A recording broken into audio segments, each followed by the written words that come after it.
What's going on, guys? Orange Form coming at you guys today with another video. Now, this video today, guys, is going to be about why I want linebacker Micah Parsons at number 7. We all know who this kid is, 5-star recruit, off the ball linebacker from Penn State and Nittany Lions. Now, 6'3", 245 pounds of terror. Okay? Now, this is a guy that turned down a lot of schools like Ohio State, Georgia. Even Nick Saban from Alabama wanted this guy, and he chose to stay home and play it in Penn State. 2020, he opted out, so we have no tape or nothing like that on him from 2020. So he decided to protect his family. He has a 2-year-old son. I think it was a son he has, and just to be safe, he knew he was a top 5, possibly top 10 draftee coming into 2021. So this is a guy that had about 191 tackles, 18 for loss, 6.5 sacks, 0 picks, 5 pass deflections, 1 fumble recovery, and 6 forced fumbles in 2 years out of Penn State, 2018, 2019. Now, like I said, he was recruited out of high school as a defensive end, 5-star, but was told he was going to get the linebacker spot from jump. So he's getting moved to linebacker. He played running back as well in high school, so the kid's got wheels. But he led his team in tackles as a freshman and only started 1 football game. Now, he's a 3-down linebacker that never really leaves the field. He'll never leave the field in the pros. And if you go look at his numbers, guys, his in-game numbers get better as the year goes on. It means he gets stronger and he accumulates more. He had more stats down the stretch. So that just tells you his stamina is through the roof. He never slows down. So he's a sideline to sideline guy, speed, quick. He's going to run with anybody. Plays the run extremely well. Diagnoses the play quick. Fits any defense. Has really good closing gap speed. He can run with a tight end or running back easy. He has a reported 4.43 40. And this is not a kid that's 6'3", 245, okay? That's insane if his 40 is that. Now, he's very dangerous blitzer, so he gets to the quarterback and he lives in the backfield. His tackles for loss really impressed me too, guys. 18 tackles for loss in 2 years. I think he had 14 in 2019. So he lives in the backfield. Very disruptive, very versatile, meaning he could kind of line up anywhere. He could play Mike, linebacker. He could play Sam. He can even play on the edge. He can play on the line. He can do lots of different things, and he's a really nice chess piece to have. He does have some weaknesses, though, man. He has a tendency to be overly aggressive at times, especially on passing downs. He'll fall for the bite. He'll follow a quarterback's eyes maybe a little bit too much. And he'll fall for like a first step. He'll kind of get juked out of his shorts a bit, but it doesn't happen all the time. I think he needs to be a little bit more smart, a little more physical while taking on blocks. He tends to try to think his athleticism is going to always win 100%, and he'll get better as he just gets more reps. He'll just get better as he gets more reps in that department, and he learns how to take on some blocks. You can't always just win on your physicality or your aggressiveness, as you know what I mean, as be able to run around guys, your athleticism. You know what I mean? You have to be a little more physical, and you have to learn how to take on blocks. And hey, you have to learn when not to take a hit either. So, but he just needs to be a little bit better in that aspect. And he got some character concerns. There's some stuff going on with him. With some hazing. His name has been dropped, and apparently I think it's a lawsuit going on with either a former player or players from Penn State. He was involved in some hazing that got really too over the top, and I haven't heard too much about it. I've been actually looking for it. It's they're still talking about it. I'm not sure how far into it they are, but so far they're still saying the guy is a top 10, top 5, top 10. I've seen this kid mocked, man. I've seen this kid mocked from the Jets to I've seen him mocked by Atlanta. I've seen him mocked by Miami. I've seen him mocked to Philadelphia, Detroit, and that's all top 10 teams. That's all top 10 teams drafting top 10. I've seen him fall back a little bit to 12 I've seen him fall back to about 15. 15 might be the farthest I've seen him go down. I don't think I've seen him go any farther than 15. Not that I can really find. Maybe there's something out there, but I haven't really seen it. But this guy, to me, is a top 5 player. He's a top 5 player. And I know a lot of people say you can't draft a linebacker top 10, an off the ball linebacker. But he's more than that. He's really more than that, guys. I personally think he's better in zone coverage. I think he's better in zone coverage just from watching a lot of tape on him. His read and react is next level. When he has to read something, he's the first guy reacting to it. He's the first guy reading it and reacting to it. So he's already got that skill set all right there. He won't get pushed around by a tight end. He won't get pushed around by a tight end because he's 6'3", 245. And but I think he needs to fine-tune his coverage skills just a little bit. But he had 539 drop back in pass coverage, 539 times. He never gave up one touchdown. Now, I've kind of been on record saying that this guy has, like, his coverage skills are lacking. But they're really not. He didn't really ask to do it a lot, and he didn't really ask to cover linebackers. I don't know why. Probably because they just played to his strength at Penn State, which was getting to the quarterback, getting into the backfield, playing the run extremely well, top level. I think he's capable of running with running backs and tight ends. He's for sure capable of running with tight ends. And if his 40 is 4.43, if that's true, if that comes out, then he can run with running backs too as well. He's a former running back. He played in high school at 215.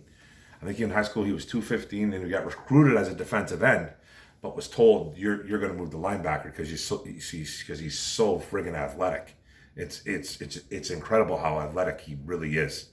So it's really hard to find flaws in his game. You can't really find any. The only thing I can really say is that he's overly aggressive at times. Like I said, he can bite on a play action. He'll bite hard on a play action, or he'll get tricked by a quarterback's eyes, or he'll fall for that first move on a running back or a tight end. But it's not consistent. Like, it wasn't consistently done to him like that. He learns quick. He learns on the fly. He's just a phenomenal football player. He's a game changer. He's a guy that you want on your team. Now, he does have those character concerns. Me personally, man, if they went over the top like they're saying, I don't really want to say it too much on here because I don't really know, but apparently it was over the top hazing to the point of sexual harassment. So I don't know how far it was took. But as a football player and a leader on the field, it's exactly what he is. He's a game changer. He's a guy that's going to force fumbles, get to the quarterback, get you the ball back, get all that kind. Just be a game changer on defense. Be a leader. Now, people will compare this guy to Dante. I've seen some comparisons. Dante Hightower from the Patriots, great linebacker from the Patriots. I've even seen Devin White. Devin White's obviously smaller, and I don't think as of right now that that Parsons has the ability to pass coverage like Devin White. I think Devin White's next level linebacker like that. But they compare him a little bit to Devin White, and I've even seen some Darius Leonard's comparisons too. So I don't really know. Personally, to me, like when I watch him play and I watch a lot of tape on the guy, I see him as a Patrick Willis. Now, Patrick Willis played in the league not too long ago, actually. I think he retired back in 2000. I want to say he retired maybe about 5-6 years ago. He was an absolute animal on the field. Linebacker for the San Francisco 49ers. If you ever get a chance to, now go watch some tape of him. Go watch some highlights of him. He was an absolute animal. He reminds me a lot of Patrick Willis and a little bit of Von Miller. Now, Von Miller was an animal in college, getting to the quarterback. But I kind of see that a little bit in Micah Parsons. And Patrick Willis and Von Miller are game changers. Now, I'm not saying that that Micah Parsons is going to be, he's going to be Patrick Willis or Von Miller. I just see that skill set. I really do. I see a ton of tackles like Patrick Willis used to get. He used to get a ton of tackles. Like he'd be like in the 150s some year. I think he might even reach 180 one year total. He got to the quarterback. He made plays, forced fumbles, got interceptions. Now, Parsons' interceptions were null and void in college. But I just don't think he was really asked to cover a lot of running backs or drop into coverage a lot. He's really good in his zone coverage. He drops in his zone coverage and reads and reacts. That's what he's really good at, like I said earlier. But other than that, he's a 3-down linebacker that is not leaving the field. And he's a game changer, and it's a kid you build around. You can actually build around a kid like Micah Parsons. You know what I mean? Now, I've even seen comparisons comparing him to Jarrad Davis, which I think is a joke. Jarrad Davis is a 2-down linebacker in the NFL, and that's what he was in college. That's what he was in college, too. And we took him like 20th overall or something like that 5-6 years ago. You know what I mean?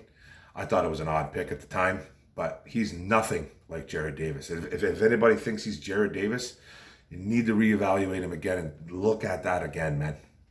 I compare him to a Patrick Willis a lot. He's got that little bit of Von Miller in him. Man. Just two phenomenal linebackers. I think Patrick Willis should be in the Hall of Fame. I think he will get in there one day. And Von Miller will 100% get in the Hall of Fame. So it's just,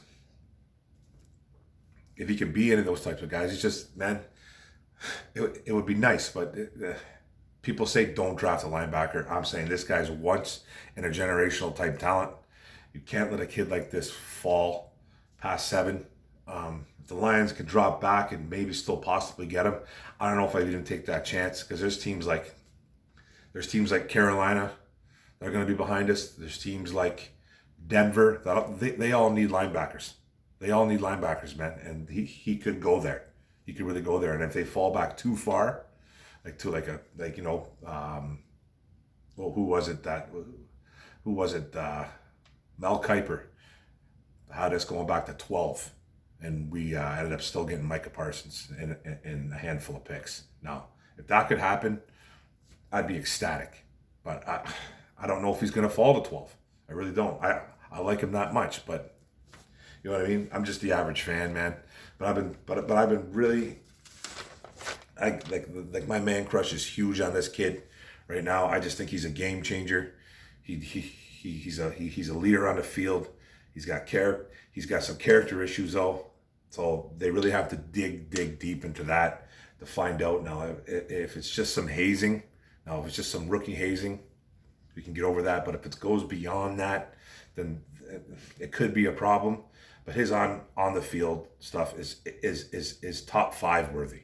He's top 5 worthy, and I've seen him all over mock drafts from 2 all the way to 15, just going up and down.